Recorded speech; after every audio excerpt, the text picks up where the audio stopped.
आपण पाहत आहात नाशिक खबर न्यूज, जनतेचे हक्काचे व्यासपीठ। पोलीस आयुक्तालयाकडून NDPS कायद्याअंतर्गत दाखल गुन्ह्यातील तब्बल 4,80,00,000 रुपयांचा जप्त अंमली पदार्थ नष्ट करण्याची प्रक्रिया यशस्वीरित्या पूर्ण करण्यात आली आहे। भद्रकाली पोलीस ठाण्यात 2010 मध्ये दाखल गुन्ह्यात जप्त करण्यात आलेला 2400 किलो गांजा न्यायालयाच्या आदेशानुसार नष्ट करण्यात आला। हा गांजा आजच्या बाजारभावानुसार सुमारे 4,80,00,000 रुपयांचा असल्याची माहिती पोलिसांनी दिली। 22 मे 2026 रोजी पुणे जिल्ह्यातील रांजणगाव येथील महाराष्ट्र एन्व्हायरो पॉवर लिमिटेड येथे कडक सुरक्षा व्यवस्था आणि पर्यावरणीय नियमांचे पालन करत ही प्रक्रिया पार पडली। उच्चस्तरीय ड्रग डिस्पोजल समितीच्या देखरेखीखाली अँटी नार्कोटिक्स टास्क फोर्सचे वरिष्ठ अधिकारी, नाशिक शहर गुन्हे शाखेचे अधिकारी तसेच न्यायवैद्यक प्रयोगशाळेच्या अधिकाऱ्यांच्या उपस्थितीत हा अंमली पदार्थ नष्ट करण्यात आला।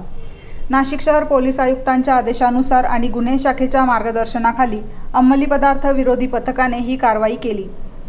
या कारवाईमुळे अंमली पदार्थांविरोधात नाशिक पोलिसांची कठोर भूमिका पुन्हा एकदा अधोरेखित झाली असून शहरातील गुन्हेगारीवर नियंत्रण ठेवण्यासाठी पोलीस कटिबद्ध असल्याचा संदेश देण्यात आला आहे।